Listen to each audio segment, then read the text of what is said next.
I believe we are live. All right. Wow, 15 viewers right off the bat.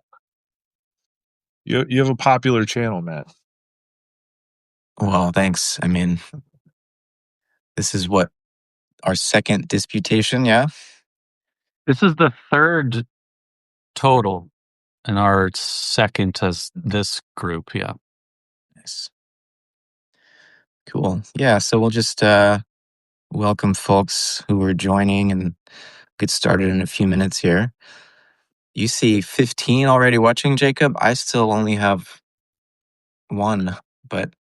I see 19 now. Oh, sweet. Okay. I'll take it.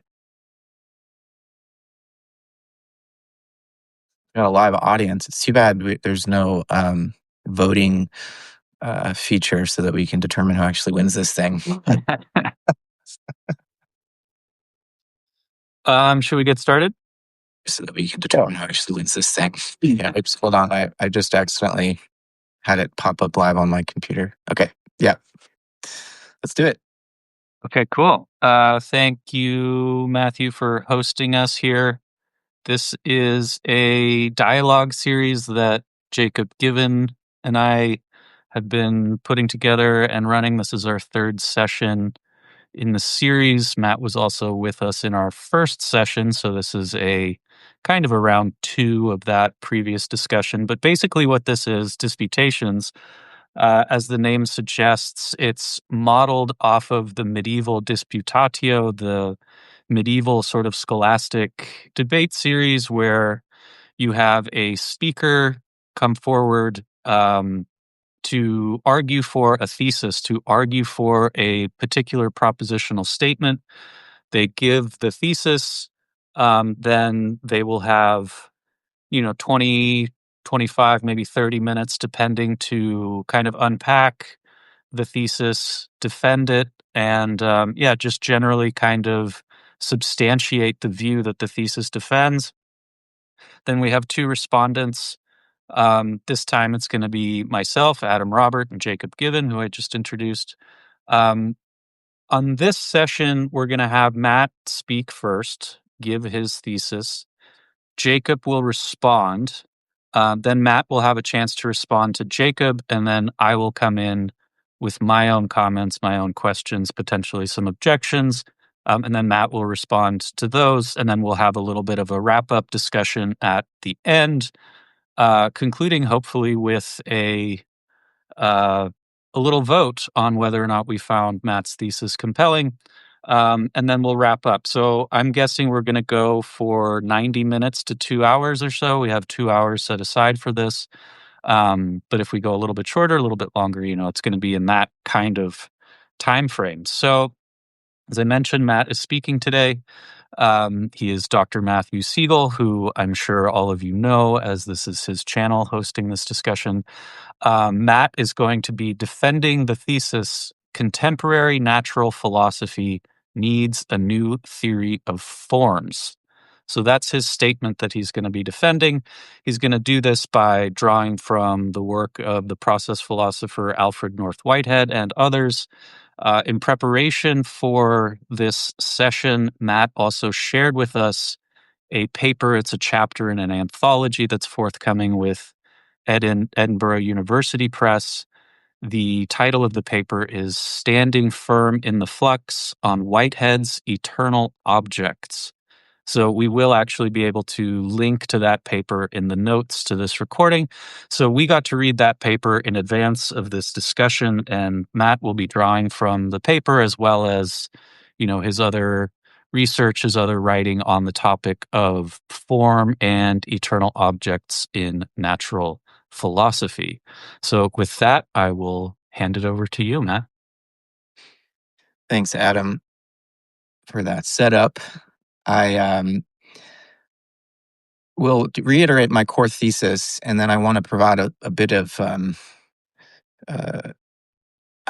meta-theoretical context, putting this conversation about form in the context of the evolution of consciousness, because there's a sense in which the realism-nominalism debate can be thought of, in a more or less scholastic way, which I think loses sight of the larger arc of human evolution, whereby nominalism can be understood as serving an important developmental function, but that we've outgrown it at this point. And so that's part of my argument. It's not simply that nominalism is wrong and realism is true, Platonic realism, but that each are developmentally appropriate. And really what we need, and what I think Whitehead provides with his understanding of eternal objects, which I'll get into, is a kind of synthesis position that overcomes the problems with Plato's theory of forms, which one of the things that's important to remember is that all the best arguments against Plato's theory of forms are also in Plato's dialogues,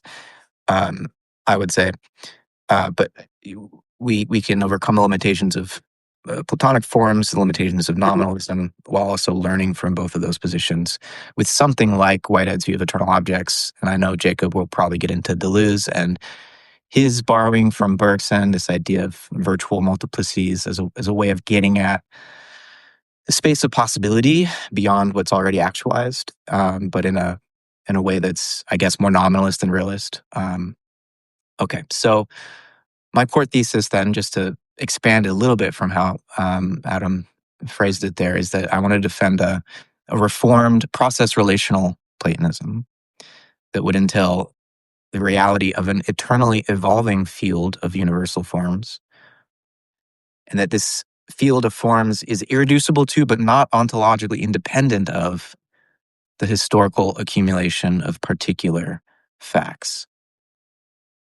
So, the context of the evolution of consciousness here is one that I draw from a variety of thinkers, but Rudolf Steiner certainly chief among them, where he would say that the ancient Greeks, Plato, Aristotle were already sort of at the tail end of this, but that philosophy was born with the physiologoi in a way perceiving ideas at work in the world. It was almost as if the intellectual, the intelligible structure of the cosmos was manifest in their direct encounter with phenomena, and that kind of participation gradually began to wane, and the rise of Christianity, and of course this is local to the West, led to an increasing interiorization of thought, and eventually you get the nominalist arguments arising in the scholastic period, which initially had a lot to do with defending the omnipotence of God, the desire to avoid having God limited by the logical structures or any sort of formal structure of the cosmos that somehow was required, and that God didn't have the freedom to create otherwise. And so nominalism originally was a defense of theological power, of divine power. But from Steiner's point of view, what's also going on here is the increasing autonomy of the human eye. And rather than ideas being given and received as if perceived at work in the phenomenal world, more and more human beings began to, again, through this process of interiorization, relate to ideas as something that we construct.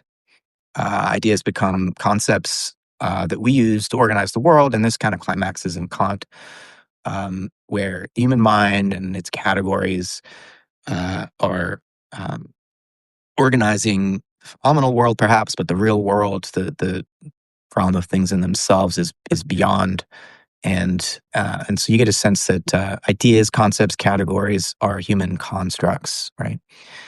And this rejection of a kind of essentialism and a kind of Aristotelian conception of nature, and the introduction of more, paradoxically, more mathematical forms of reasoning into natural science was a tremendous advance. But I say it's paradoxical because, while modern science is nominalistic, at the same time it relies so heavily on this Pythagorean, mathematical conception of the order and intelligibility of the universe. And so it's not that realism was simply jettisoned, it's that it shifted from this Aristotelian logic of genera and species and a classificatory approach to understanding nature to a mathematical approach. Whereas, especially in biology with Darwin, you got a sense that what we call species is not some fixed essence, but a name that is just a generalization from particulars, and it's really just particular animals and plants and organisms that exist, and species is a name that we come up with to group and classify. So all of this, though, again, the point here is, I think, a process of the evolution of our own consciousness as human beings, moving from this realist conception of ideas that we almost perceive as given in the universe to a sense that, no, we are thinking beings who are creating these ideas ourselves.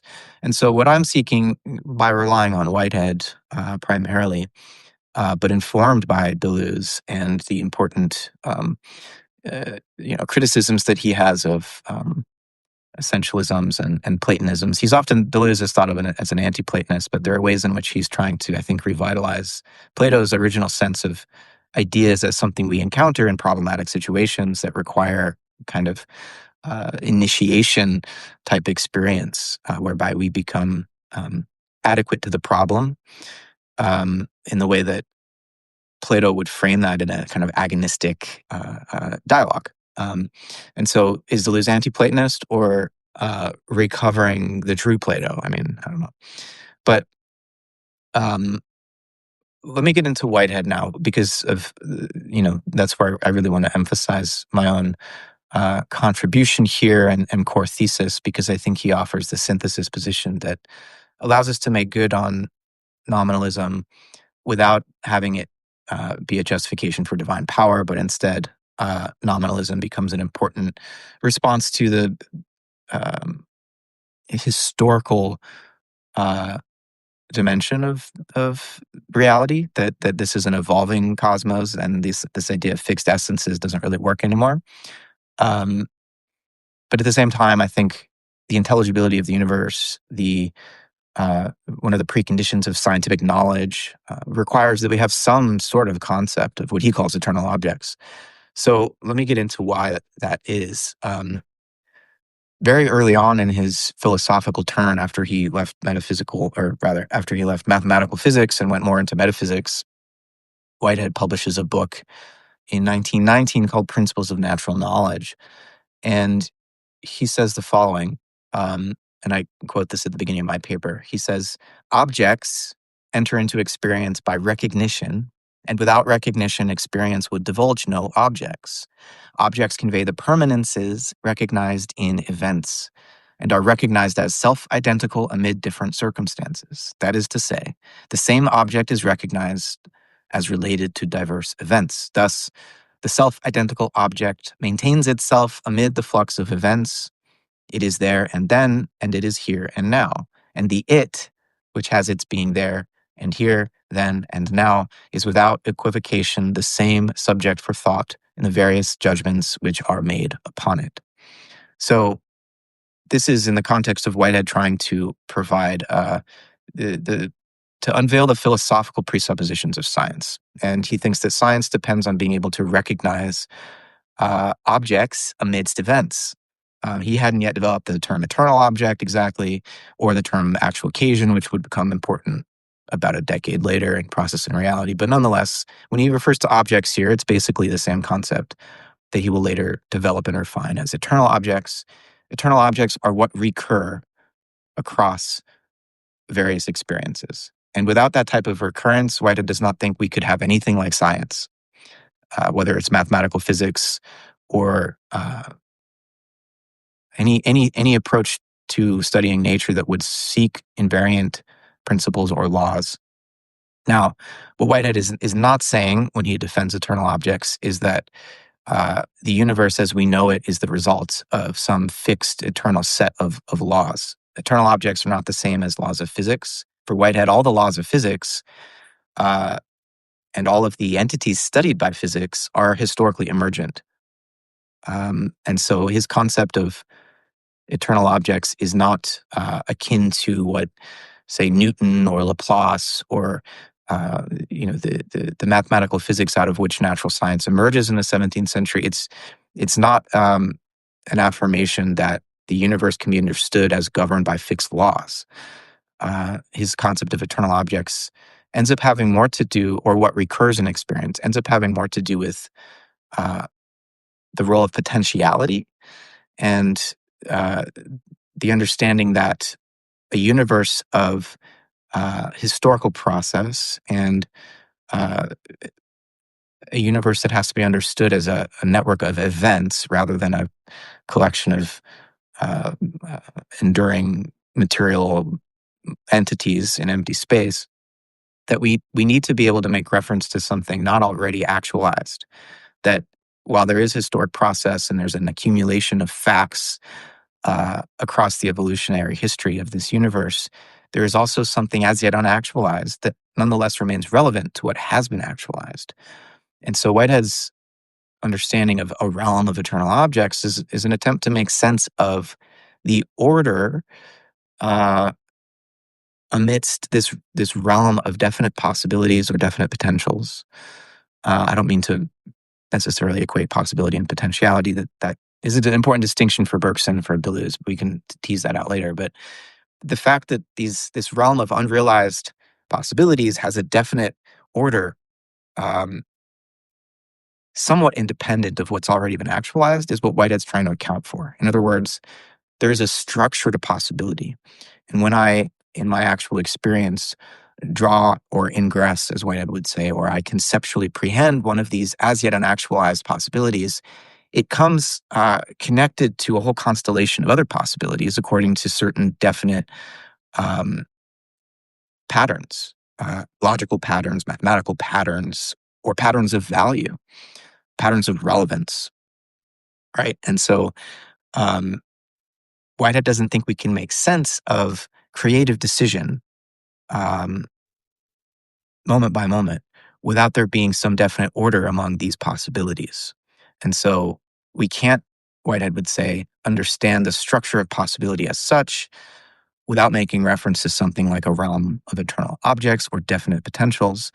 He doesn't think that we can just build up a sense of what a form is or what an abstract relation is, that such as those studied by mathematicians, or those studied by ethicists even, just by relying on the past, just by relying on what has already occurred and sort of abstracting from our experience of particulars in the past.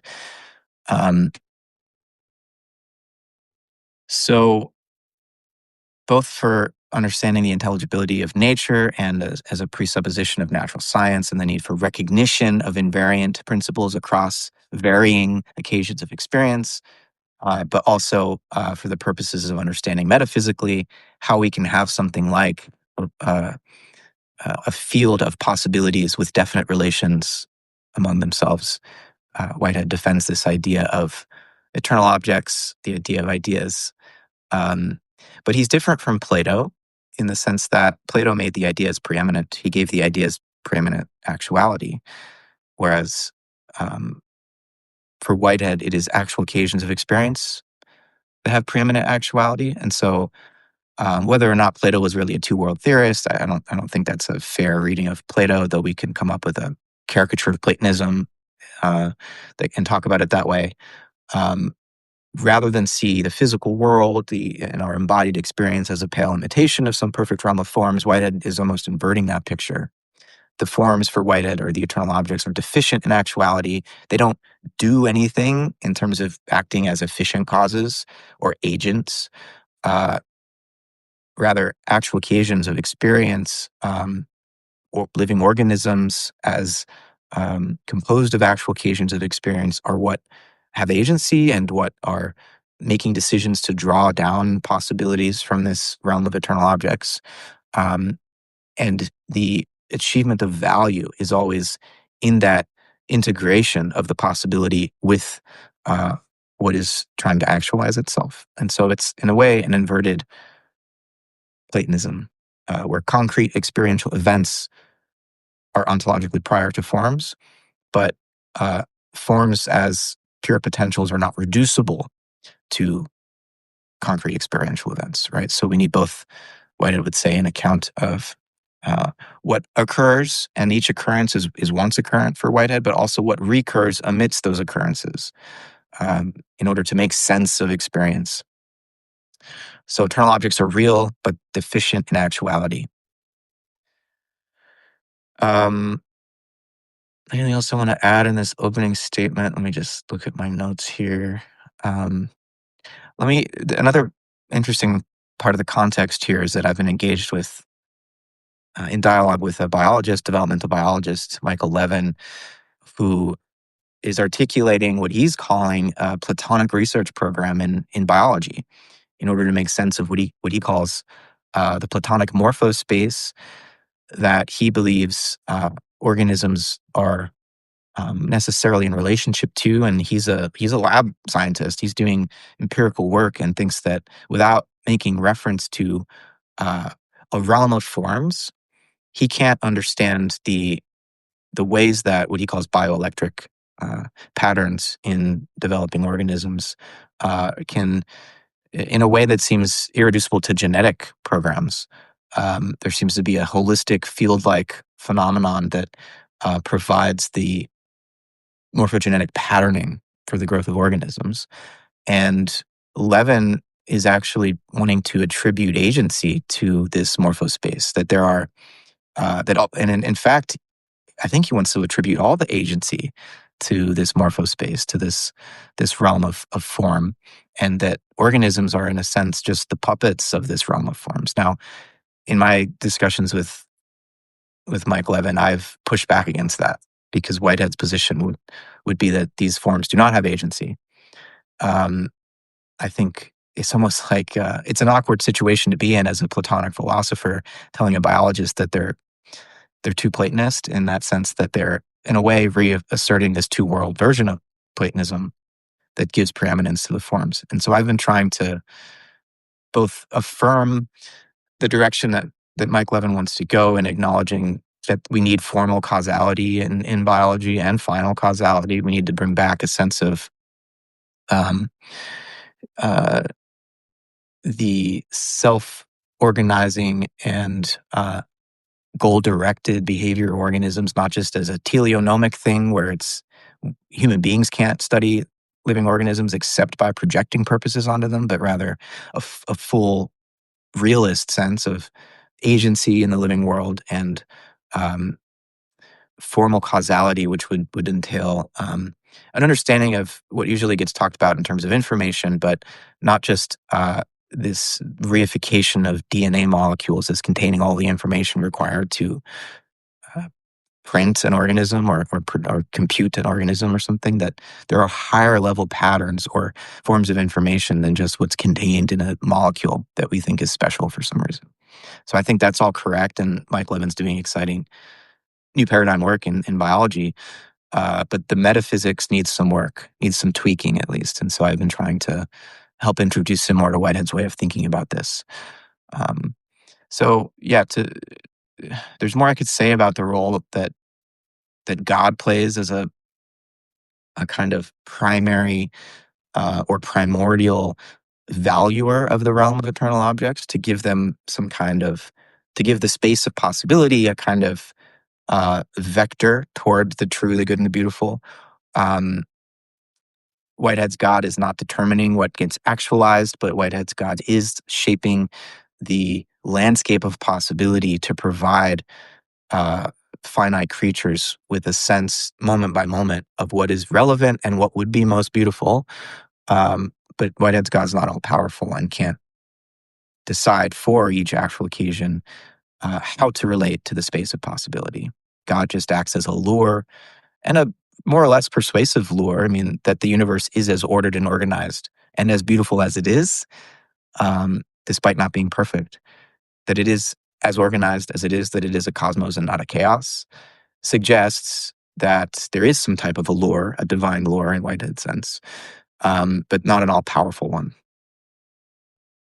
So there's also a role that God plays in Whitehead's scheme as not just providing the primordial ordering of this realm of possibility, but is also receiving and integrating what each finite creature decides to do with that primordial ordering. This is the consequent nature of God. And here is Whitehead trying to articulate what I've called an evolving eternity, where because the passage of history realizes certain values, those values themselves are preserved, Whitehead says, in the consequent nature of God.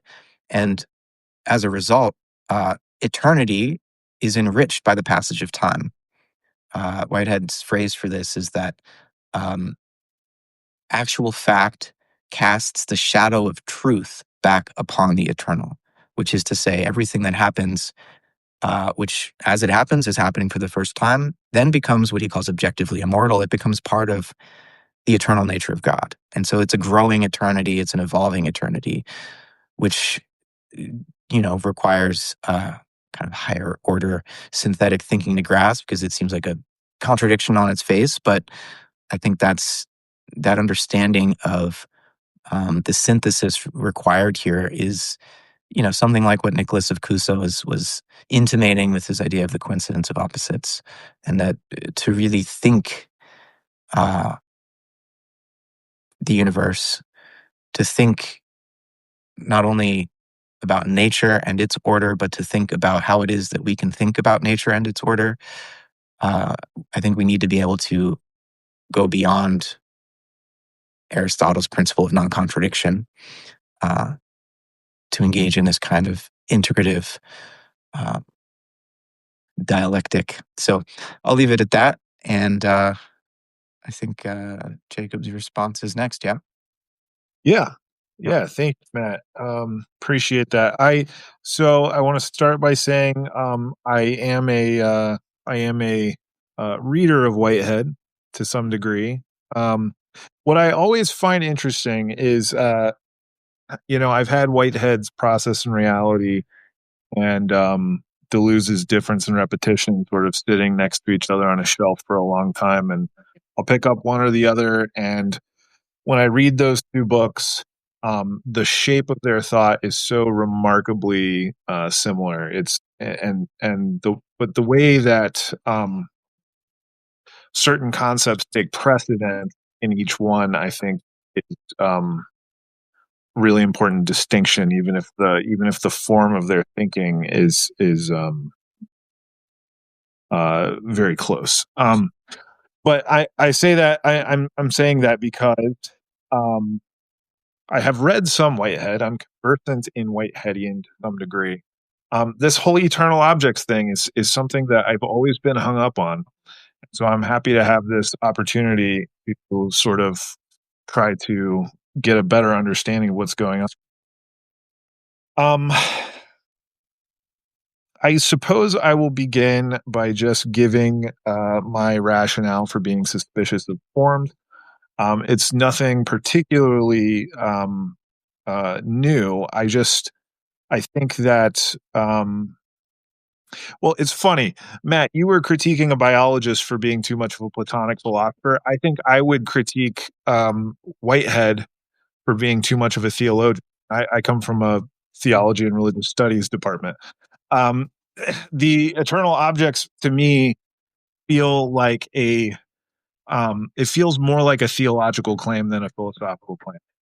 That's not to say that we can't make the claim or that theology might not be necessary. I guess it just depends on how you carve out the field of theology over and against the field of philosophy. Okay, so one of the things that I think of when I think of why the concept of eternal objects sticks out to me in Whitehead's otherwise, for me, very compelling philosophy is similar to how I think of sort of what Whitehead called the fallacy of misplaced concreteness, right? That we somehow identify something as an object when in fact it is actually the objecthood of that thing is emerging from a more primordial process, if I have that right. Now, of course, I'm not saying that eternal objects actually commit the fallacy of misplaced concreteness, because that is a fallacy that Whitehead himself was very adamant about pointing out. So, presumably, eternal objects avoid this fallacy. I still can't figure out how. And I will continue, and you can tell me exactly what I'm getting wrong here. Two other problems, and this is more in the sort of two-world Platonic view of forms. The appeal to transcendence and the appeal to normativity in the same gesture that happens when we think about a more Platonic view of forms has, we could say, social, political, ethical uh, uh, function of stifling novelty, stifling experiment. All objections that I'm sure you've heard through all sorts of sort of vaguely Platonist thinking.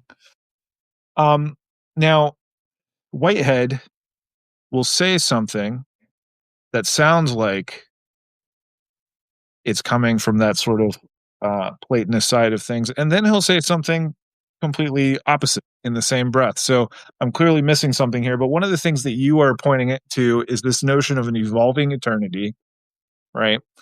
And that gets me frustrated, I guess, because why are we using the word eternity if there's an evolution in it, right? Eternity, sort of, at least by classical definitions, is unchanging, and it is not subject to mutation, right? But let me then move into sort of my more pointed questions here, and then you can respond to them. Number one, I don't understand the epistemological problem that Whitehead is solving exactly, that can't be solved with a less metaphysically robust theory, or a less metaphysically heavy theory, I suppose. So my reading of Deleuze, I guess, is not, we've been going back and forth on this for a while. I mean, Deleuze isn't, strictly speaking, a nominalist. He's a weird kind of realist. I would accept that. The virtual, right, is a real field of potentiality. But it is a morphing field of potentiality that sort of is generated by the actual, is generated by intensity, and then it kind of creates a feedback loop between what is actual and what's possible, right? So my understanding, and sometimes it sounds like this is your understanding as well, is that actuality produces and alters the field of potentiality. Potentiality is sort of a shifting horizon of possibility, right? And that sort of actual occasions, organisms, whatever we want to say, select from this field the future that they want to incarnate, right?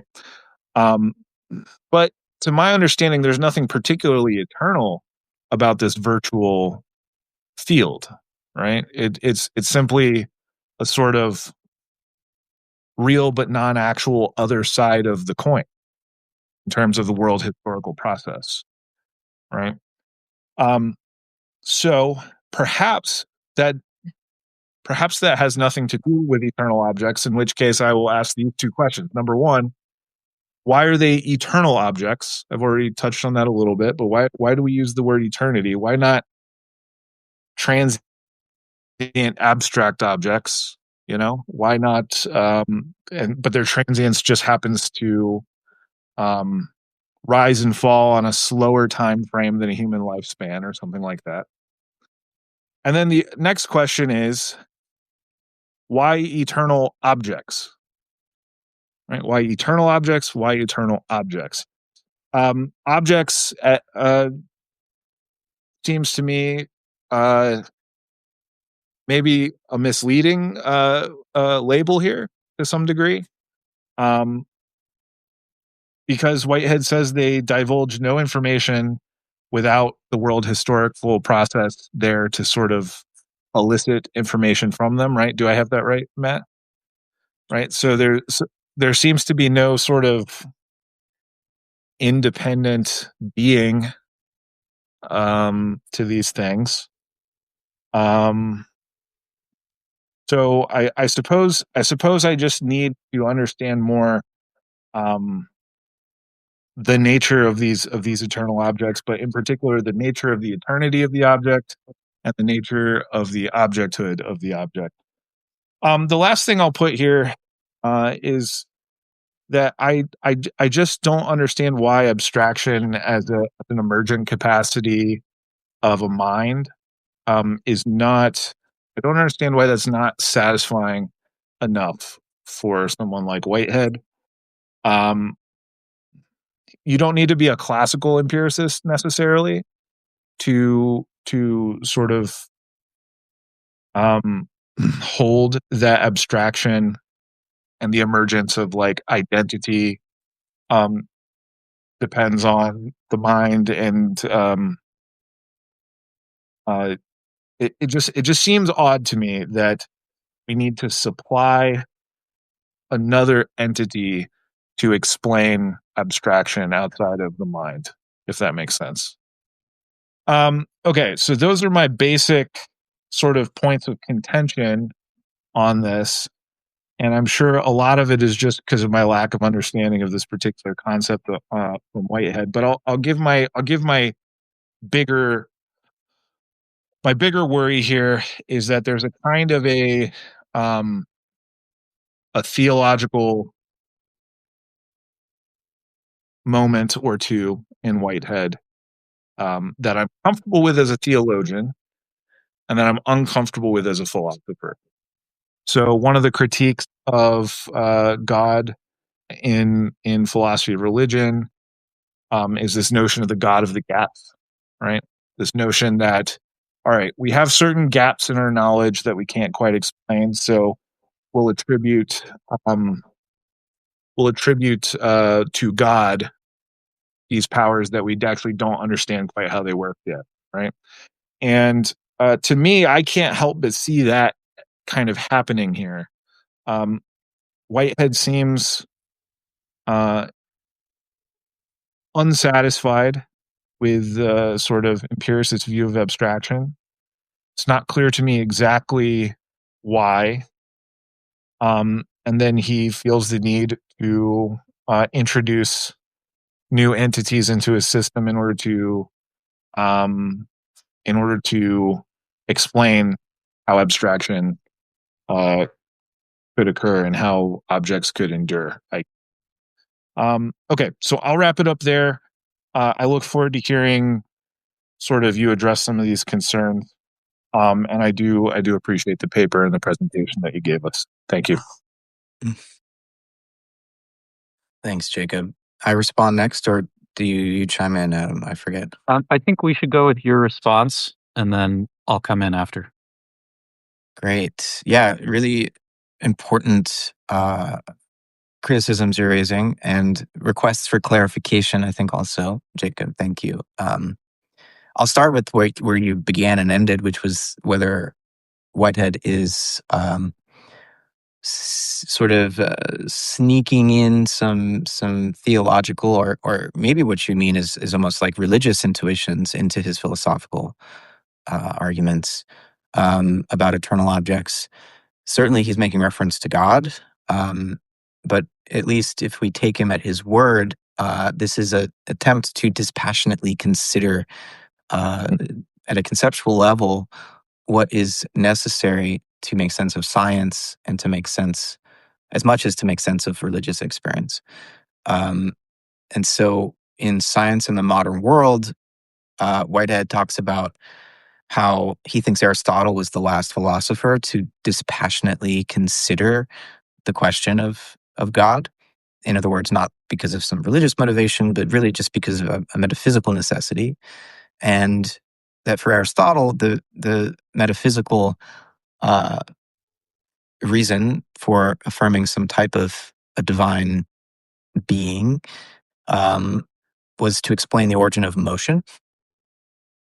Whitehead says contemporary physics doesn't have that problem anymore, but it does have an analogous problem, which he thinks he renders in terms of, why something determinately actual should have arisen out of indefinite possibility. And so God for Whitehead plays the conceptual role or the categorical role of accounting for that transition from indefinite, infinite possibility to something determinately actual. Whitehead thinks that, maybe we don't need to call it God. Sometimes I've suggested a different name like possibilitect, the architect of possibility, just to avoid, that still has a theological ring to it, but we don't have to use the G word, which invites the type of criticism you're raising. But I think the scientific project from its origins in the West in the 17th century, and we can broaden what science means perhaps, but in terms of the particular lineage of thought that has led to this search for, physical laws, right, and a mathematical understanding of nature, and has had, miraculous success at doing that. That project would not have gotten off the ground, and this is part of Whitehead's historical argument too, without some kind of a theological background. The idea that the human mind is structured so as to penetrate and reveal the intelligibility of nature. There's a lot of sort of packed into that you need some metaphysical work you need to do to account for how science is possible. And Whitehead thinks that both historically and conceptually, you're going to, at some point, need to make reference to God. He's very critical of traditional theism, of course. God is a creature of creativity in Whitehead's scheme. That's not typical of Western theology. At least, I guess the Gnostics would have a view of God similar to that. But Whitehead's not a Gnostic. But in any event, I think that's what I would say in response to that challenge that he's doing theology and not philosophy. In terms of the fallacy of misplaced concreteness and how it is that eternal objects are not committing that fallacy, Whitehead's point is not that abstraction is unreal with that fallacy. His point is, let's not confuse the two. And he's very clear, eternal objects are not concrete. They're pure potentialities. But they're not, Whitehead agrees, well, I should say, Isabel Stengers agrees with Whitehead. And I love the way that she's able to talk about this in intimate dialogue with Deleuze. They were buddies, that for Whitehead, as for Stengers, abstraction is part of nature. It's not something introduced into nature by human minds. The entire living world, all organisms engage in abstraction just by virtue of needing to translate what's outside into what's relevant to what's inside. And, sense organs evolve as modes of abstraction to filter and differentiate in channels of information that are relevant to the life of that organism. That's a form of abstraction, just as much as, Whitehead uses the example of like the first human being to see the connection between 7 days of the week and 7 fishes made a tremendous advance in this natural capacity for abstraction, which then, can be scaffolded by our symbolic languages and whatnot. And so, Stengers says something like knowledge or words and language do not create abstraction. They require abstraction. They presuppose abstraction that's already at work in the nature of things. So eternal objects as the choice for how to name this category and its function, even if we grant we need a function, why call it eternal? If it's evolving, why call it an object? If Whitehead's a process philosopher and wants to think in terms of events. I've struggled with that as well, but the terminological choice here is because he wants eternal objects to be understood as a category of existence that requires and exists in a kind of polarity or dipolarity with actual occasions.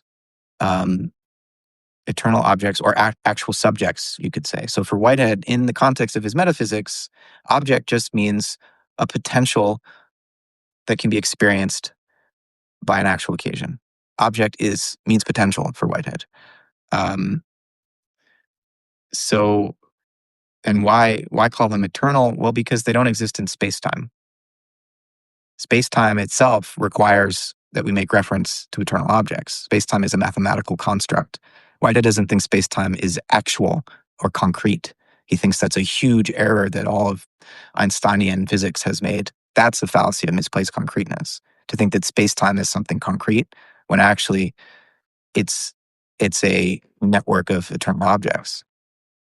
What's concrete for Whitehead are the events, the occasions of experience. Space-time is an abstraction from the relations among occasions of experience for Whitehead, right? So I guess that's a very simple way of saying why eternal, because they're not in space-time.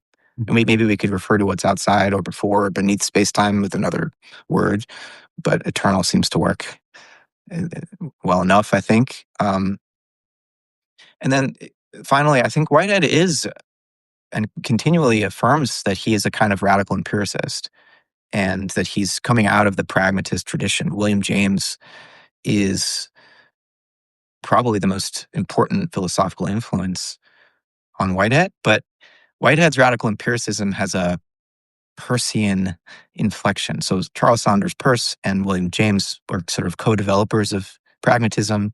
James borrows the term pragmatism from Peirce initially, and then Peirce gets upset with James because James is a nominalist and changes it to pragmaticism to distinguish his pragmatism from James's nominalist pragmatism, because Peirce was a realist. Peirce was a mathematical thinker and a scientist like Whitehead.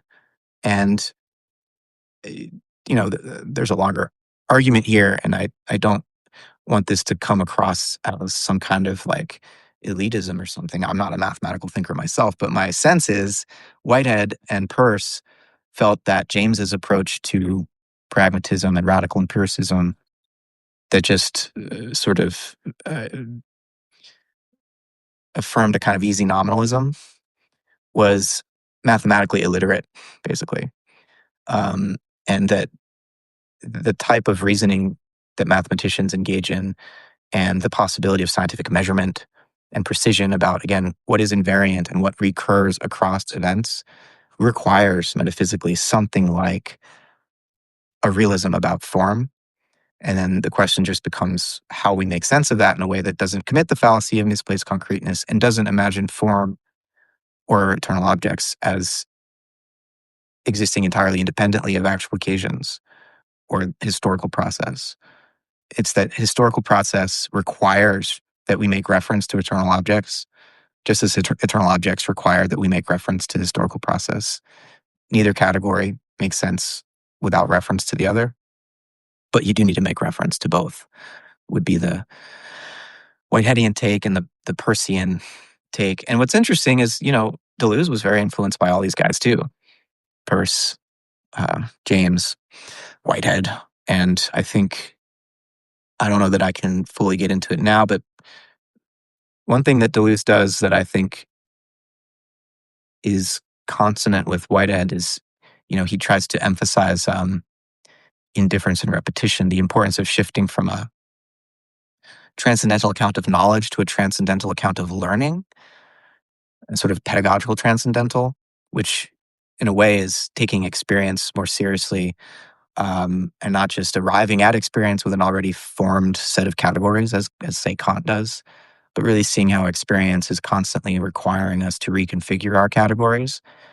And so there is a sense in which Whitehead's approach to abstraction is rooted in encounters with experience. It's just that he thinks that one of the ingredients in concrete experience is abstract possibility and potentiality. That dipolarity is constitutive of experience. And what it means for an event to occur is that it's both inheriting a past of already actualized events, but also ingressing possibilities which have not yet been actualized, but have a definite relevance among one another that you can't just reduce to what's already been actualized. And I think that's what learning is. That's why Plato's all always going on about anamnesis and recollection, that learning means encountering novelty and experience, but making sense of that novelty, not just in terms of habits we've accumulated from prior experiences of similars, but by dipping into a space or a field or a topos of possibility that can't be reduced to physical stuff or something already actualized in the past. So I don't know if I touched on all your points, but hopefully that gets at some of them.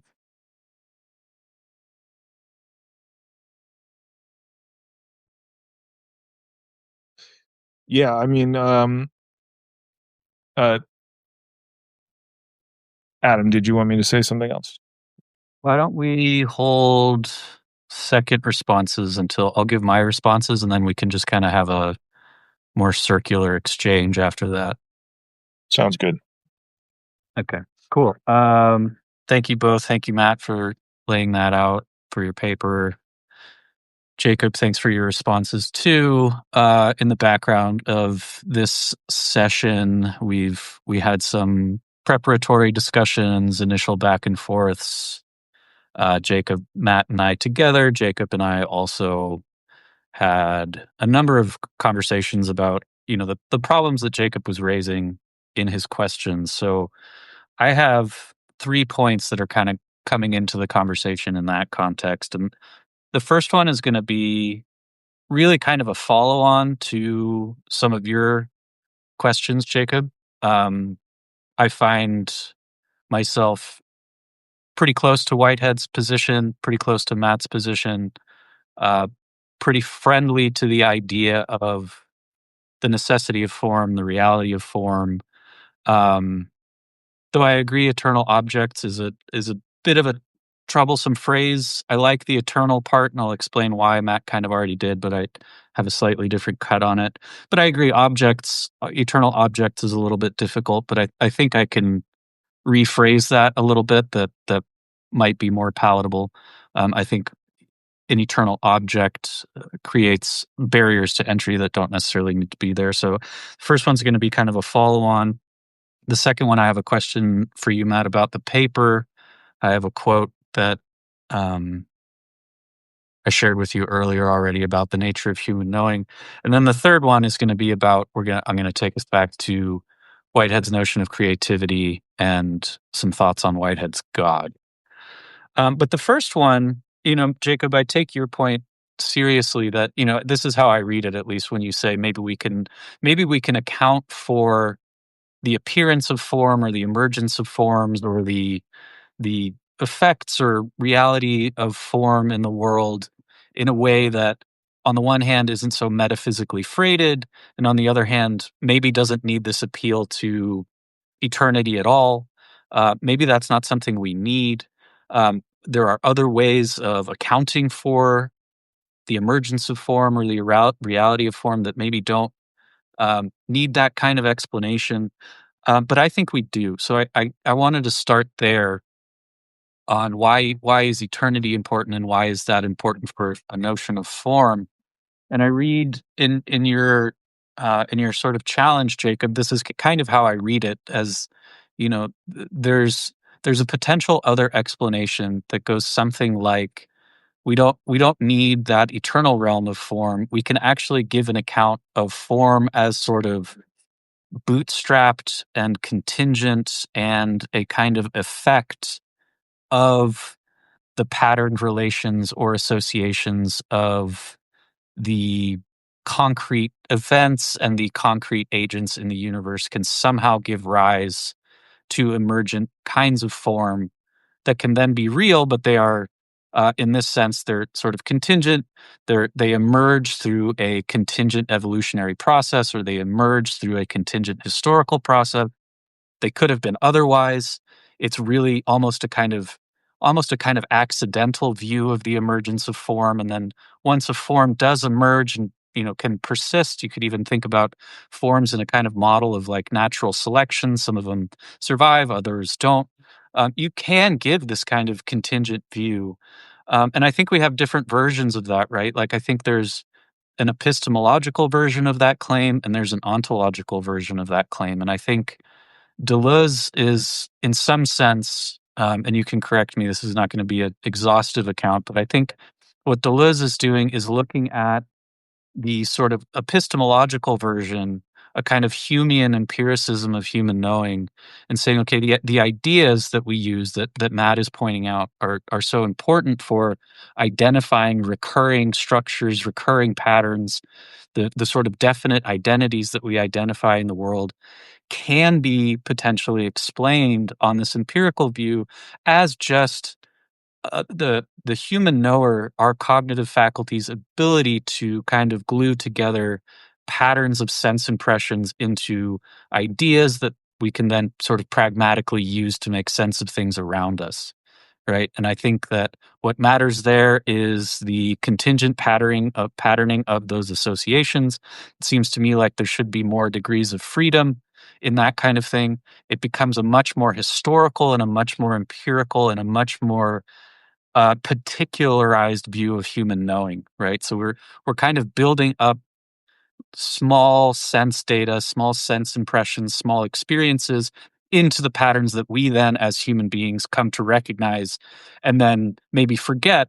We kind of use that structure to create the objects that we see in our first person experience, right? But that whole process could be otherwise on this account, right? Those patterns could come together in all kinds of ways.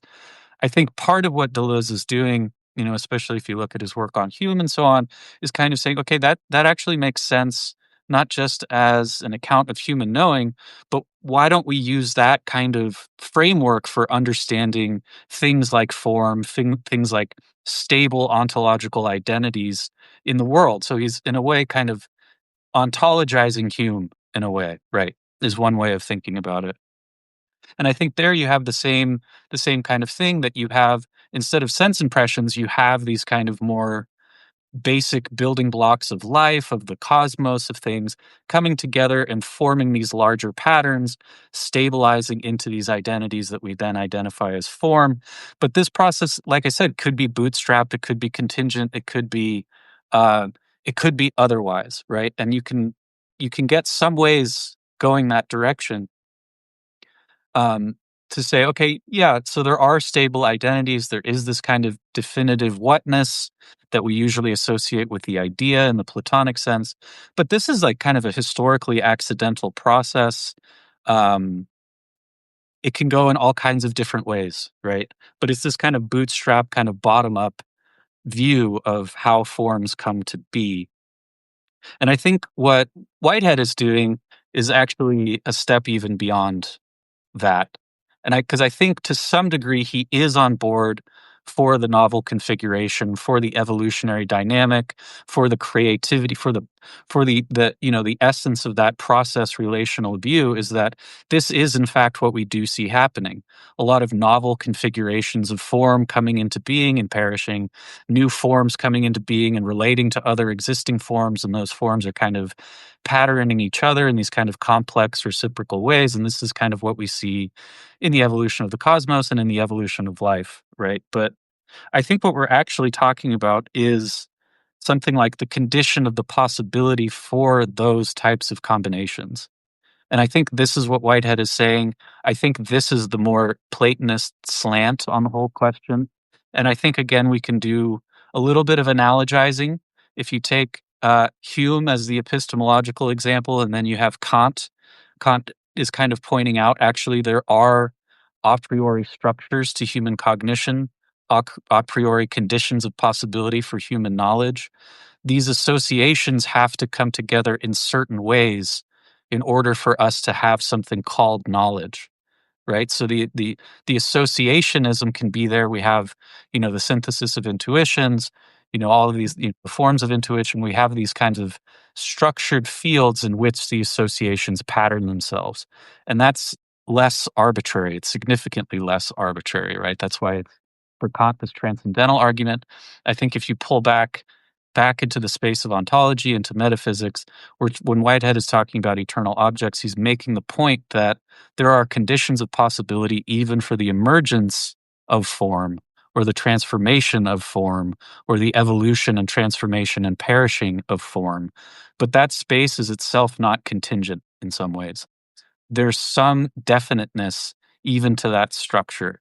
So if you look at these patterned processes that come together to form more complex life forms and so on, that patterning itself recurs, right? Does that make sense? So there's the recurrence that Whitehead is pointing out is present in the definite identity of an oak tree, a whale, the three of us as, particular kinds of human beings. There's that definiteness there. There's a definiteness to the patterning itself, right? So the patterning can give rise to novelty, can give rise to contingent forms, can give rise to all kinds of, relational possibilities.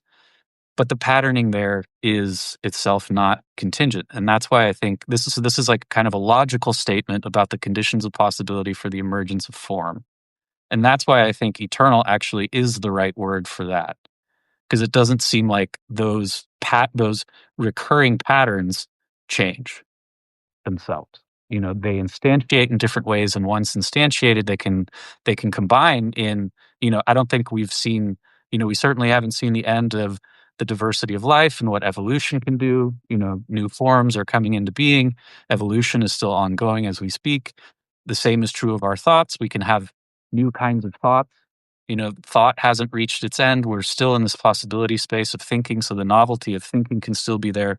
But it comes back to this idea that this kind of contingency or this kind of associationism is not quite deep enough. And that next level, I think, is that you could call it a logical structure insofar as it's us describing it. But I think that you could say there's the field of potentialities has definiteness, right? And that means it also has constraint. So not any kind of combination, not any kind of association is possible. There are reliable recurrences.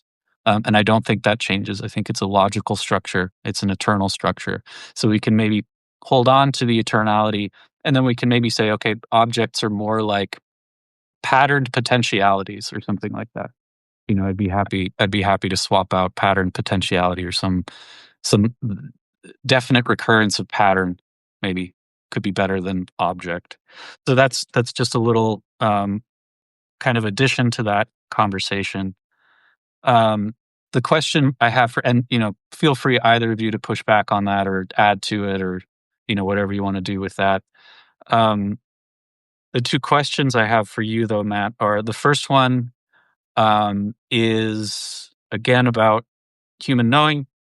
I have a quote for you here that I will read for everyone. This is from Matt's paper. It's on page 17, where he writes, "While it is true that eternal objects grant us knowledge of identities, the us who knows is occasional and not substantial.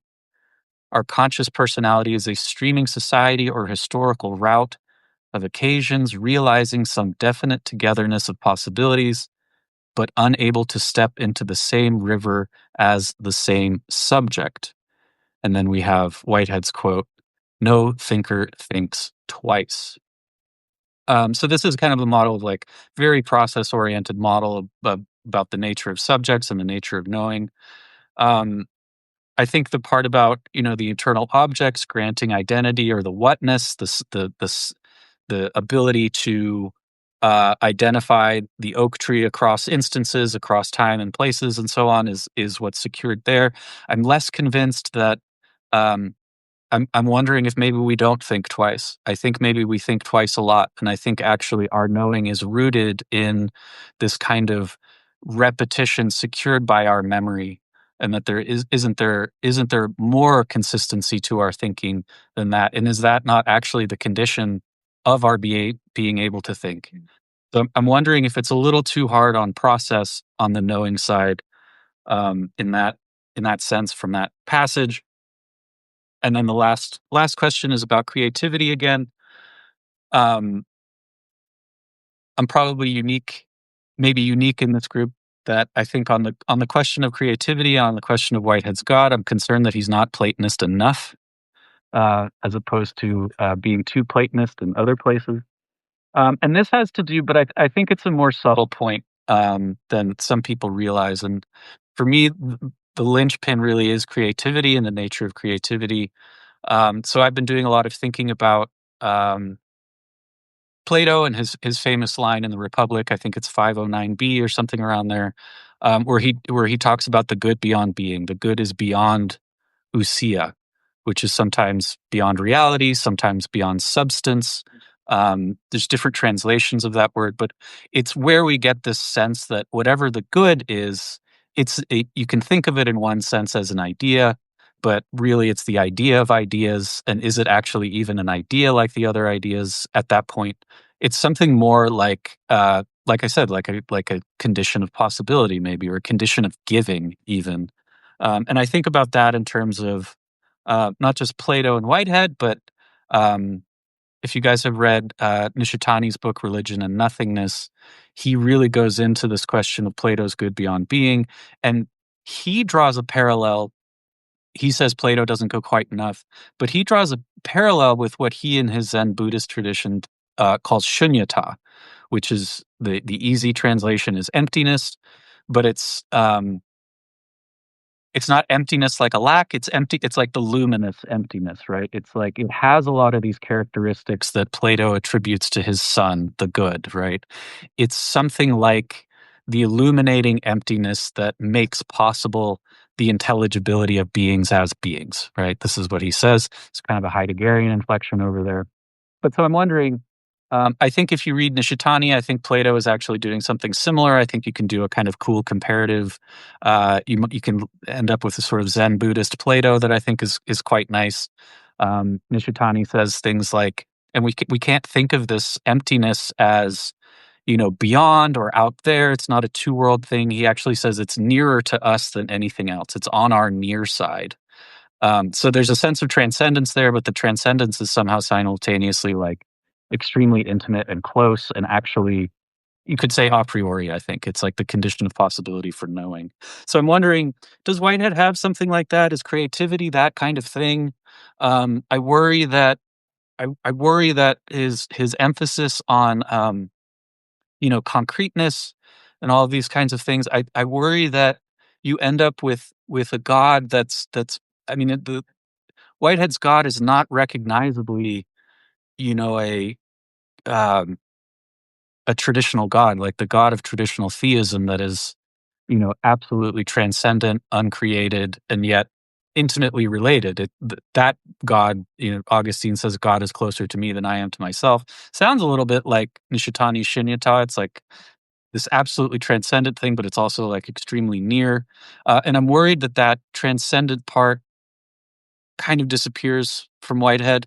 And I'm wondering, one, could we recover it? Do we want to recover it? I know Jacob has some concerns here. I'd like to hear about those.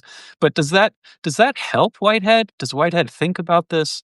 I'm not sure that he does, and I wonder if I wonder what he would think about all of this, right, theologically, because I think that's an important part of like a robust theology. So those are the 3 points: the uh, conditions of possibility of form, um, the quote about human knowing, and this question of creativity.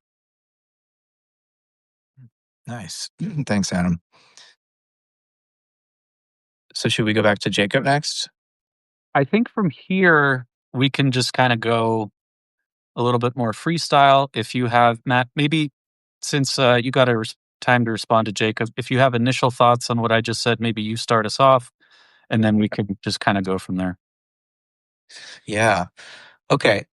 I'll try to keep it brief. I wanted to go back to your opening comments about Deleuze and David Hume's empiricism, Adam, and the ways that, in some sense, what for Hume was epistemological and a skeptical position, Deleuze ontologizes, whereby Hume's account of uh, knowledge formation as rooted in custom and habit gets migrated out into the process of how anything endures at all.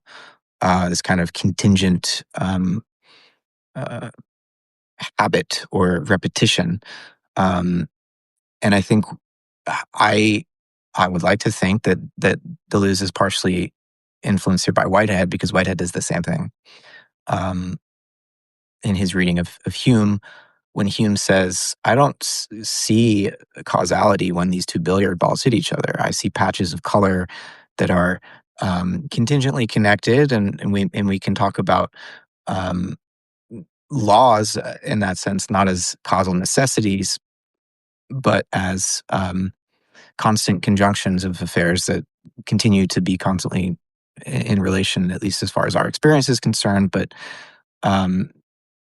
Whitehead does something similar with his category of societies, or what indoors. So there's three basic categories in Whitehead: actual occasions, what occurs, and each occasion is novel.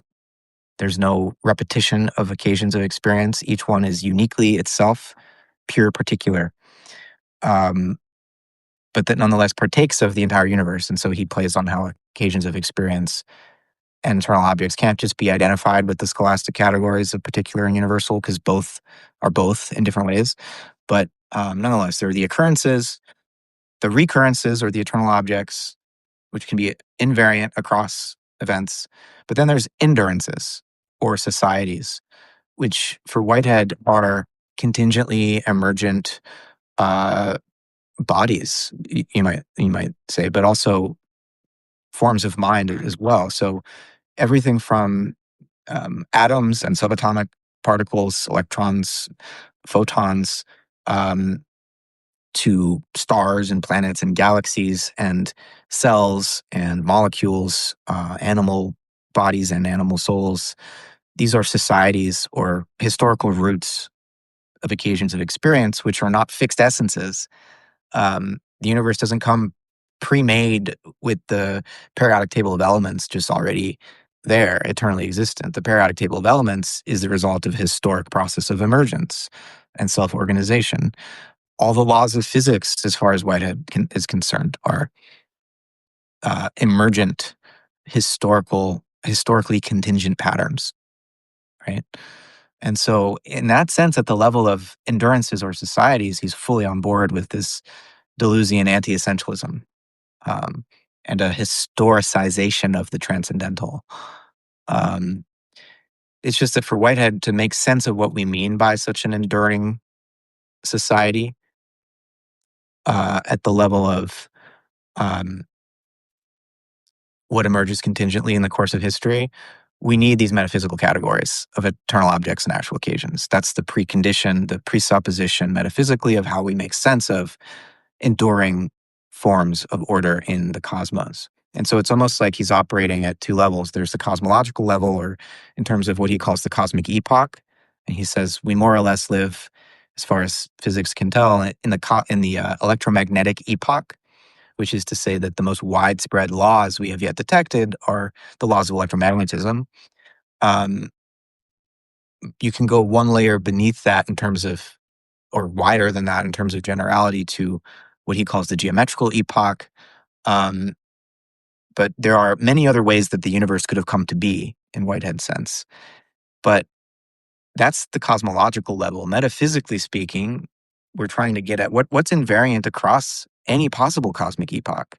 And there, Whitehead's very careful. He's not saying there's any particular formulation of a law of physics that would be invariant across cosmic epochs, but there is, if we're going to do metaphysics at all, there are some invariant categories that are required for any cosmos, for any world.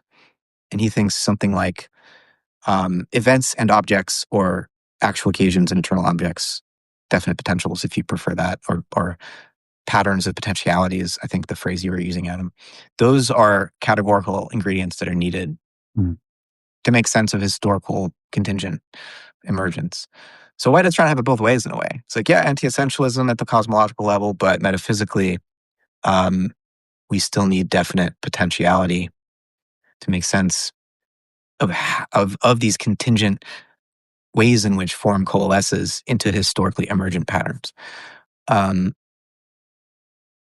terms of his theism, yeah, it's not in any way classical, though Whitehead does think it's closer to what he calls the Galilean origins of Christianity in Jesus of Nazareth, and this patient operation of divine love that doesn't wield force tit for tat with volcanoes and asteroid impacts and physical force, but that works through love and persuasion, which sometimes takes longer. But in the end, Whitehead would say, if you're in any way oriented towards this Christ event, you would say, in the end, that patient love conquers all. Conquers in the sense of ends up having wider relevance than physical force. And so whether or not the traditional image of God as a kind of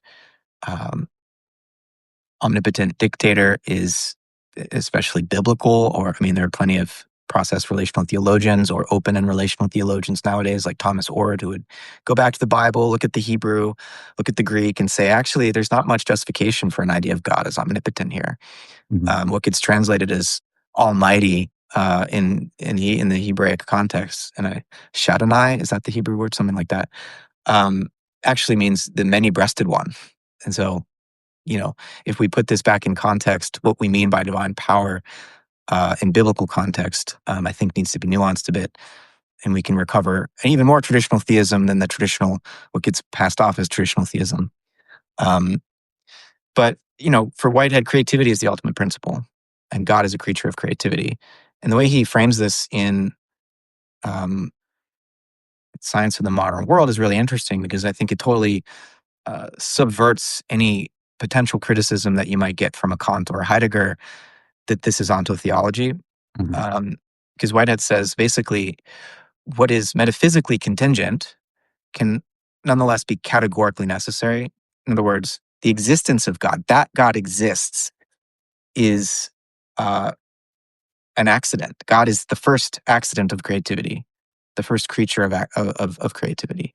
But how God exists can then be categorically necessary for all creatures in any cosmos, which is to say, whenever we as human beings begin to reflect on the nature of reality, we do experience creativity without divine mediation, and yet we also experience the divine mediation. And so we experience the realm of possibility, both, again, in a raw sense. We experience creativity directly because that's the nature of our experience. It arises and perishes. We can't step into the same river twice. And I'll get to your point about the knower, Adam. No thinker thinks twice. So we're subject to creativity just like God is subject to creativity. And yet God provides us with a lure or a sense of the good beyond being, a sense of the capital B beautiful that is, in a way, and it's a necessary ingredient in our experience. We experience the world as relevant, and that relevance is, for Whitehead, a function of a divine envisagement of the realm of possibility. And we partake in that divine envisagement, and so experience that relevance, even though we also experience, a synonym for creativity would be chaos. That we also experience this sense of being continually disturbed by the unknown, by the unthinkable, the unprethinkable in Schelling's sense. So God exists as a contingency of creativity, but how God exists is necessary. The structure of the value, the normative, the value structure of possibility, the logical structure of possibility, the mathematical structure of possibility is not contingent. In terms of the good beyond being and the extent to which this theology makes it difficult for Whitehead to affirm something like that, I think in Whitehead's terms, the good beyond being would just mean the good beyond space-time, the good beyond anything already actualized. Not just the good beyond the beings in space-time or the spatio-temporal beings, but the good beyond space-time as such. There is a good beyond this whole cosmic epoch that informs any cosmic epoch in Whitehead. That is the divine function in his scheme. And so I think there's it's analogous to what Plato was saying. In terms of this illuminating emptiness that you draw from Nishitani, Adam, I think Whitehead's account of divine creation is a kind of kenotic account, account of self-emptying, where, the primordial nature of God is deficient in actuality. In Whitehead's sense, it's a possibility space. It's an opening with a gradient to it, and it's within that opening, that space of possibility, that a cosmos can be continually created. And so, I think illuminating emptiness is a very nice analogy for what Whitehead means by the primordial nature of God and this envisagement of possibility. So I see a lot of parallels there, actually. And Whitehead himself says, look, this process relational account sounds more like Buddhism and Asian thought than it does like anything in Western philosophy or theology. And I think that's borne out in this type of comparison. So, and knowledge. Yeah, Whitehead says directly, and at least his Harvard students record him saying directly that we must discard the notion of a permanent knowing self. So knowing and the knowing self for Whitehead becomes occasional. Consciousness for Whitehead becomes something that arises in the late phase of each concrescence, and that we have a stream of consciousness whereby we remember who we are from moment to moment is a function of the intimate inheritance moment by moment of that stream of consciousness. But each moment is a new consciousness for Whitehead. Each moment is a new subject emergent from its relations to the past and its relation to possibility, and through that to God. The only subject in Whitehead's metaphysics that isn't occasional is God, in some sense. God's concrescence is everlasting, always growing. That's the growing eternity, or the what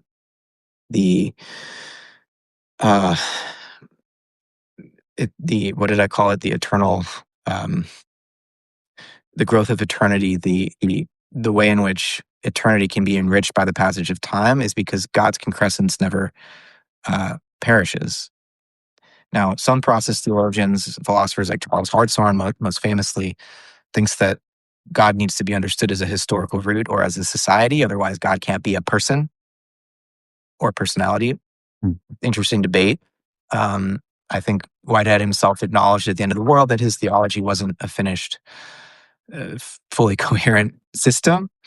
It definitely left him feeling unsatisfied.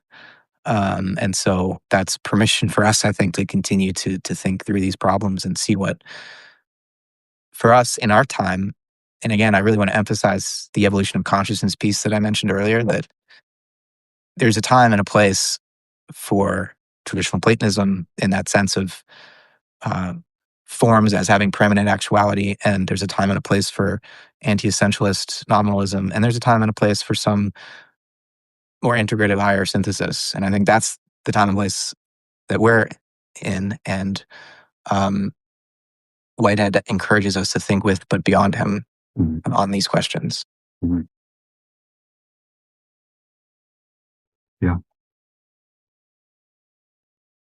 I have a whole sheet of thoughts here. I'll just go over a couple. So I guess one thing that is coming out to me over the few rounds of discussion we've had so far, would it be fair to call the eternal object a transcendental structure? To the extent that God plays the role of what in Kant is the transcendental subject, like Whitehead's cosmologizing what for Kant remains sort of a meta-epistemological transcendental, right? So I guess yes, but as long as we migrate the transcendental from just the human subject to cosmological or cosmotheological transcendental. Yeah, and I'm not. Yeah, so that makes sense. Okay, that makes more sense to me, I suppose. I still find it completely counterintuitive that we would call this eternal objects, but given more, how it's been more fleshed out.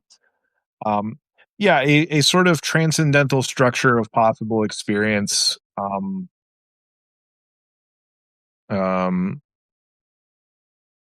jives with me a little more. I would say, I guess, so I was reminded in the exchange between Adam and Matt. So the original sort of school of philosophy I came through was phenomenology.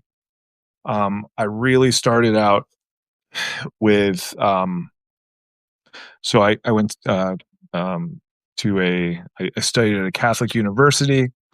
Um, the Catholics love, Karl Rahner and a lot of those phenomenologically inflected theologians. Um, One of the guys that really captured my attention for a while was Jean-Luc Marion. And he had this saying he had this nice little statement in a lecture he gave. And it, and I think I'm quoting it verbatim. He says, "There is no a priori except the universal a posteriori of the event." Right. And what Marion means there, I think, is that um, the only thing that we can say in advance is that we can't say what will happen in advance, essentially, right? Um, there's kind of an affinity, I think, between phenomenology as a method and sort of radical empiricism to a degree, right? That said, there is a way sort of to get to a transcendental structure sort of from the inside of experience, which we see in Kant, we see in Heidegger, and I think maybe we see in Whitehead, maybe here. Um, so I just wanted to point out that sort of methodological. So I think bringing up a priori and a posteriori as categories here is actually kind of clarifying for me, at least. Um, I guess I'll say two more things and then I just want to ask one question. Um,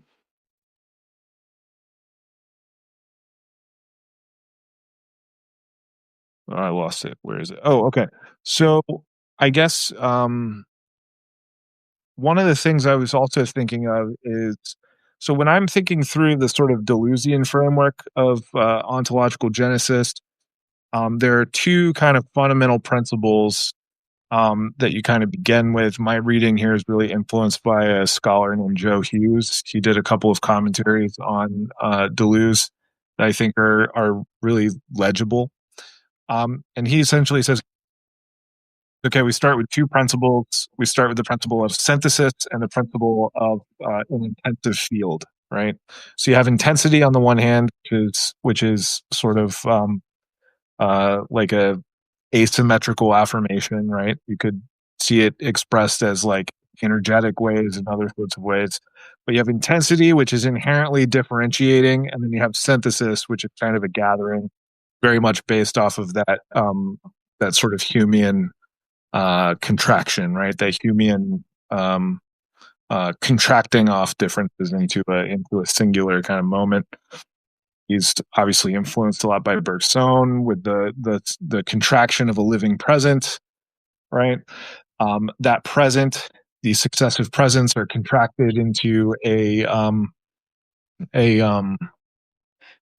into memory, right? And we're continually sort of gathering presence into our memory.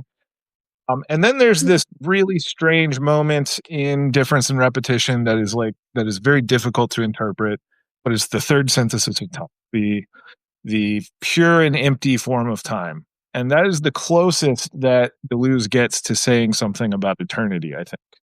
I kind of wonder if maybe if we're thinking about eternal objects as a sort of a transcendental structure of experience, I suppose my question is that transcendental structure, does that have more to do with these sort of um, categories of intensity and synthesis that condition the entire process, or does it have more to do specifically with this third synthesis where we move from the past into like into a future where there is the potential for selection, right? So, in other words,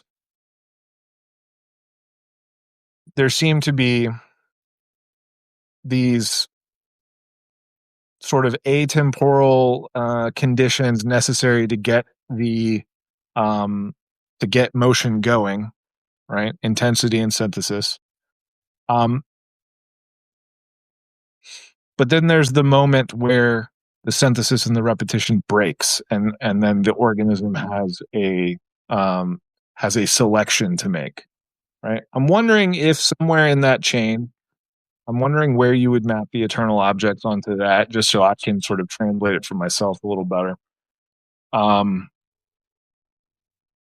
the other thing I just wanted to mention was I'm actually like way less bothered by Whitehead's view of God than I am this notion of eternal objects. I find his view of God less theological than his view of eternal objects. So, anyways, I will toss that over to y'all. Do you want to take that first, Adam, or No, you go ahead. speak last? Okay, it's a hard one. I was hoping you would. Well, it's funny you mentioned Joe Hughes and his reader's guide to Deleuze was something that was important for helping me make sense of difference and repetition. When like Adam, you and I, and some other friends back in the day, where we'd had a reading group on difference and repetition. And this was like back in like 2010, 2011, when the speculative realism thing was happening, and lots of the faculty, the professors involved in that movement were blogging, and graduate students were getting into the fray. And I had an encounter with Joe Hughes, and I think I was a little bit rude because I found his, if I recall, I found his interpretation of Deleuze a little bit too, I mean, you could say Deleuze is a transcendental materialist of some kind, but a little bit too physicalist in the sort of naive sense. Mm-hmm. And that, as if, I think Hughes was saying in the reader's guide, look, all this talk of natural science, indifference, repetition, he's just using metaphors, and mathematics is just metaphors. He's not actually trying to engage in a deep way with the ontology of science. He's just taking that for granted and using metaphors to do philosophy and metaphysics in an interesting way.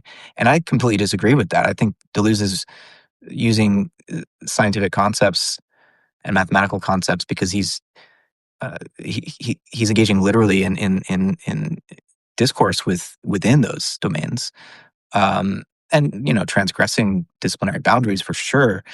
But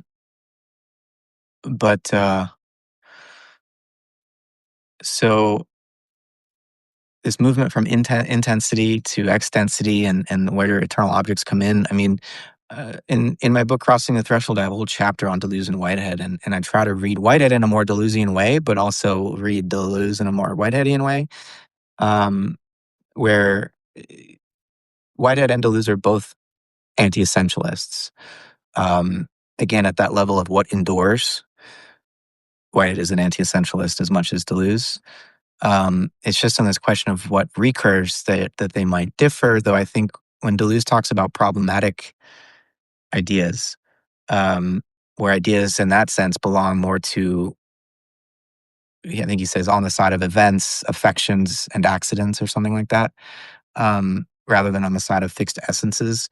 As far as how eternal objects function in experience for Whitehead, that's totally right on. They're on the side of events, affections, feelings, and accidents. There's nothing necessary about which eternal objects get actualized in any occasion of experience or across occasions of experience. Those are decisions made by each creature, each actual occasion, each organism. And those decisions are evaluations, where there's a sense of importance that is constitutive of any living creature's experience, but also a sense of adventure. Like occasions of experience are always seeking to intensify their experience, which is to say, to create richer contrasts between what has occurred and what might occur. And so to participate in the production of relevant novelty, not just novelty for the sake of novelty, but relevant novelty in a way that's going to enrich cosmogenesis.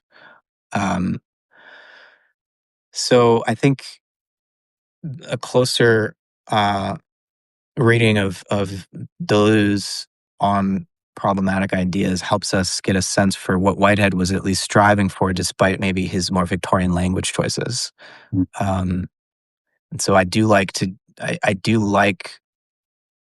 give a Deleuzean reading of Whitehead, but I also think that Deleuze, and Stengers has this critique of Deleuze, is prone to, I think she uses the metaphor of like go skinny dipping in the rivers of hell, like just throwing common sense out the window and like let's just really take on chaos and chaosmogenesis and just embrace schizogenesis as a free and wild creation of concepts. And Whitehead's like, well, method is kind of important, and being understood by one's colleagues and by the general public is kind of important, and maybe we should strive for system but remain open-ended. And then the last thing is, you were asking about the transcendental, and there's a way in which what for Kant gets figured as the transcendental unity of apperception that's presupposed by all of our empirical perceptions of the manifold of nature or sensation. And that what we think of as the unity of nature presupposed by natural science is actually coming from the unity of the subject. For Whitehead, again, that gets cosmologized. And so this transcendental unity is the function played by the primordial nature of God. And so Whitehead's not just rejecting Kant, he's cosmologizing the transcendental in a way. And there's a great paper that was originally published in French, but I translated a few years ago when in the Archives de Philosophie in 1993 by James Bradley. It was titled Whitehead's Transcendental Cosmology. And Bradley, wonderful philosopher in his own right, reports how when Deleuze read this article, he wrote him a letter and praised him for what it accomplishes. But he basically offers a Whiteheadian response to Deleuze and shows how Whitehead is not some kind of Platonic essentialist who's at odds with Deleuze's project. But I want to quote one thing here where Bradley's engaging with this concept of difference. He asks Deleuze's concept. He asks, what kind of universal is difference? Difference in itself. And that is to say, I quote Bradley, how can such a concept constitute a theory of the real? And how can such a theory affirm its own truth? He says, Whitehead poses to himself the difficulty within the context of his analysis of occasions in terms of what he calls forms of process, which Bradley says is a risky and characteristically clever phrase which seeks to clarify what is at issue. And so then he quotes Whitehead, and I'll just leave you with this quote. Whitehead says, from this doctrine of forms of process, a difficult problem arises. How can we justify the notion of some general value of reasoning? Indeed, if the process depends on individuals, it varies according to the differences of individuals. Consequently, what has been said of one process cannot be said of another process. The same difficulty is encountered concerning the notion of the identity of an individual conceived as implicated in different processes. Our doctrine seems to have destroyed the very foundation of rationality. So in other words, what for Deleuze is difference in itself, for Whitehead is creativity. Every occasion of experience is new. It's never occurred like that before. And for Whitehead, rationality is recognizing invariance across experiences, right? And so he needs some way of preserving that for there to be metaphysics at all. If we're going to even talk about this shit, we need to justify that. And so that's where eternal objects come from for him. That's the function of eternal objects. And he wants to avoid that old kind of essentialism at the same time that he's making sense of our capacity to do metaphysics, to deal with difference, to deal with creativity, but to also recognize that if we're going to give a rational account, we're presupposing something like eternal objects. My original thought that I forgot, but you just reminded me of, speaking of creativity and this notion of the good beyond being, the other, and Nishitani's shunyata for sure. The other piece there was going to be about difference in itself, but I felt like the Hadron Collider was a little bit full already. But I do think that is the question for Deleuze that I posed for Whitehead on creativity, is the nature of this difference in itself.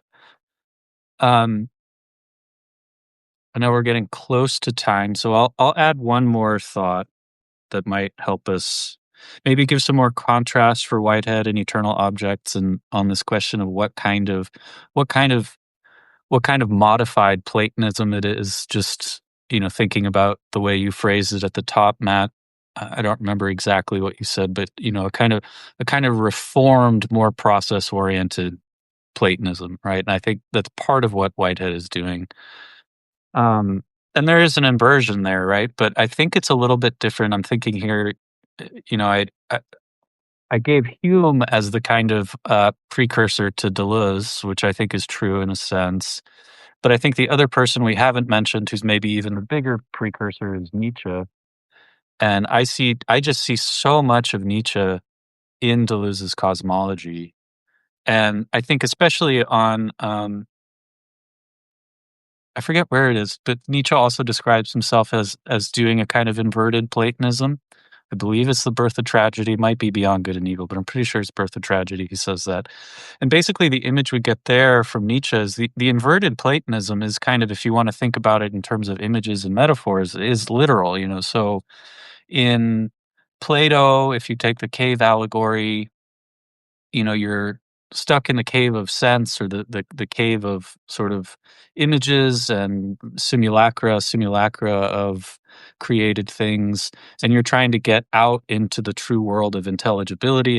And Nietzsche is saying, no, we're trapped in the cave of intelligibility, and we're trying to get back out into the free open air of sense.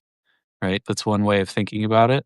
And so what he's saying is like the free play of sense, of Schein in the German, is what creates the illusion of the ideal forms, of an ideal eternity, right? So in other words, the whole thing is flipped. So like what's primary is this world of sense, this world of associations, and that we create the fiction of the intelligible world, rather than this world being a fiction of intelligibility, right? And that's kind of, I see Nietzsche, obviously he goes in so many directions, but I see Nietzsche and Deleuze kind of taking that reversal as sort of primary, and then thinking from there.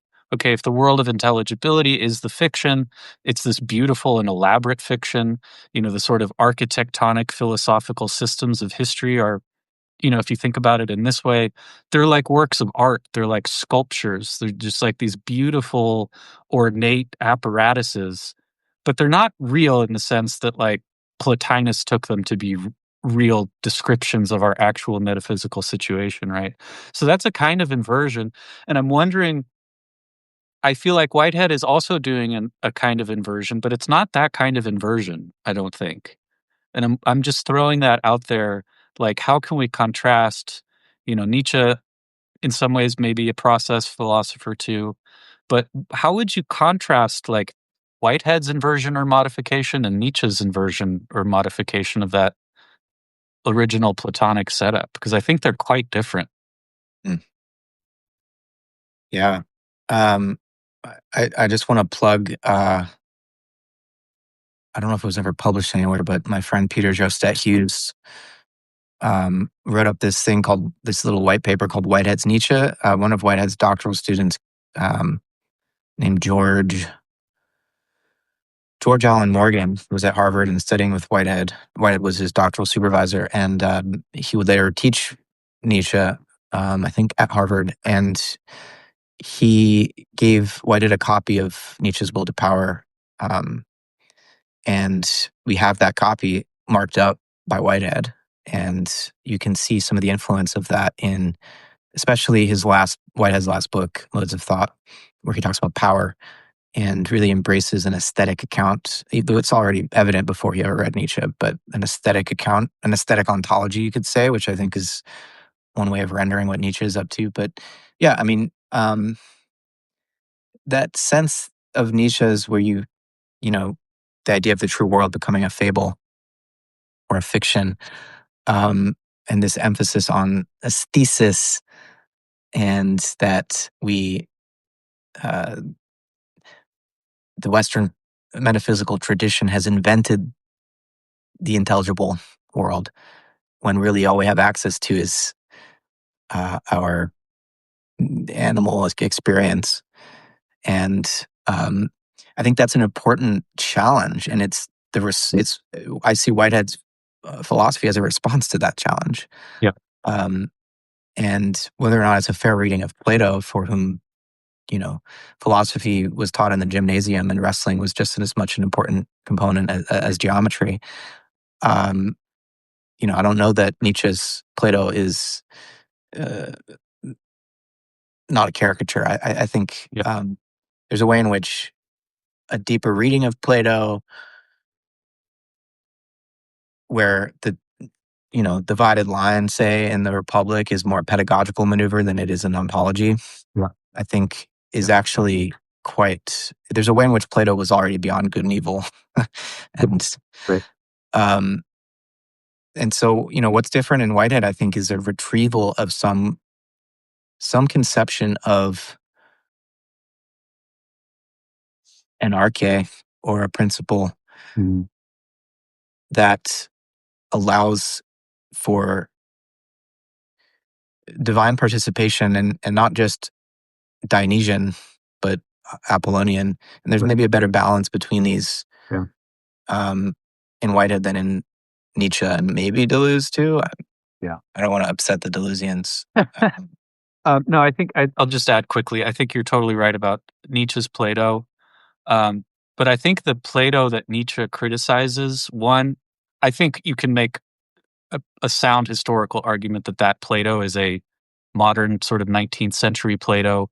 I think it has a lot to do with Schleiermacher, his translations of Plato, his teachings of Plato as rooted in a kind of very specific reading of just the dialogues. And then those dialogues filtered through a set of modern assumptions. And so I imagine when I reconstruct Nietzsche's criticism that he is speaking to very specific Platonists or scholars of Plato or receptions of Plato in his environment. And I fully believe that criticism makes sense in that context. But I fully agree on the Plato that you just laid out in terms of the divided line is kind of like it's a kind of like a kind of integrated and variegated complex monism is kind of how I think of Plato actually. It's kind of pedagogical training, the ascesis, the pedagogy, these are different ways of looking at the same one thing from different angles. That's kind of William Desmond's take. Desmond also, by the way, has a funny quote about the good is what's beyond good and evil.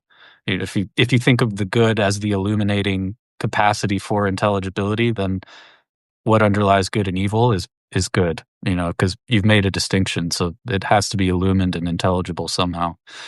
That's neither here nor there.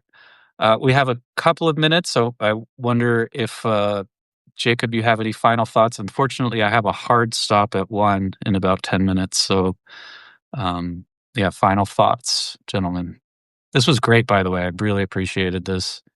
I'll say again, this was Jacob's idea that he came to me. He wanted to create a container that would maximize this kind of philosophical discussion.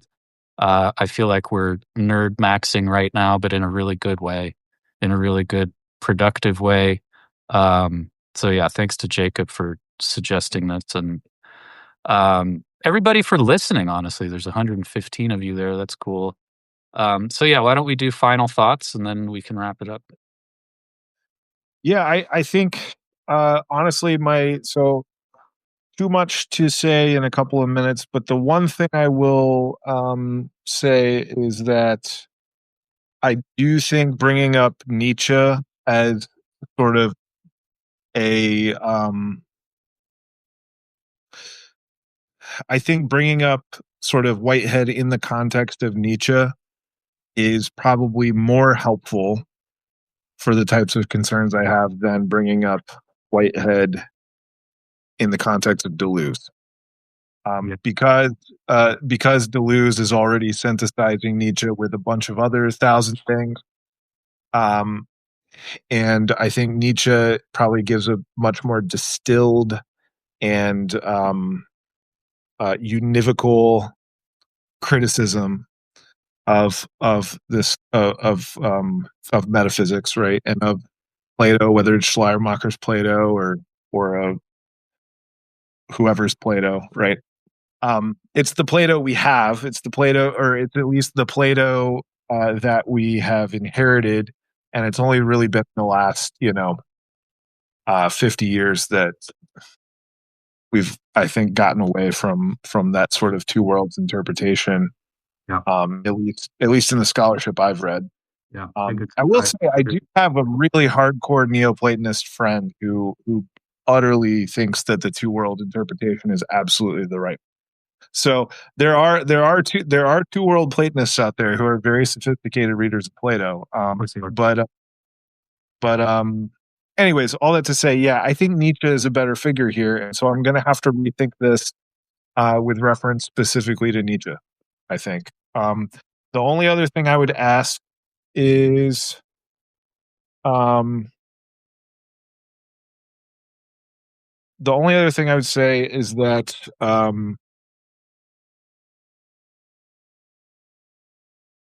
the original, I'm looking for the original thesis. Okay, the original thesis: contemporary natural philosophy needs a new theory of forms.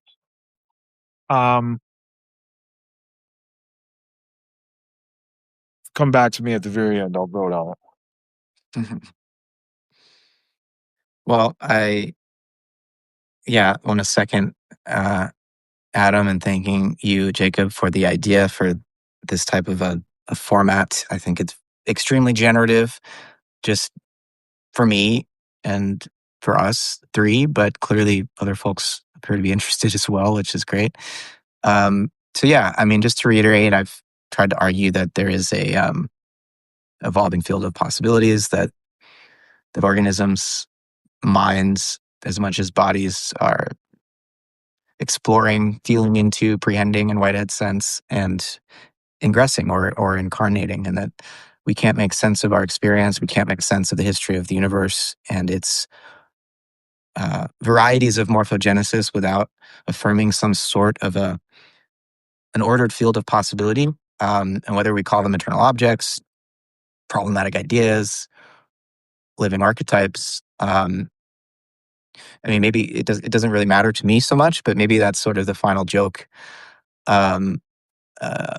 at the expense of nominalism. It's that, we can rename this function into oblivion, but the very power to coin names itself seems to me to presuppose a shared space of meanings that's going to outrun any particular utterance.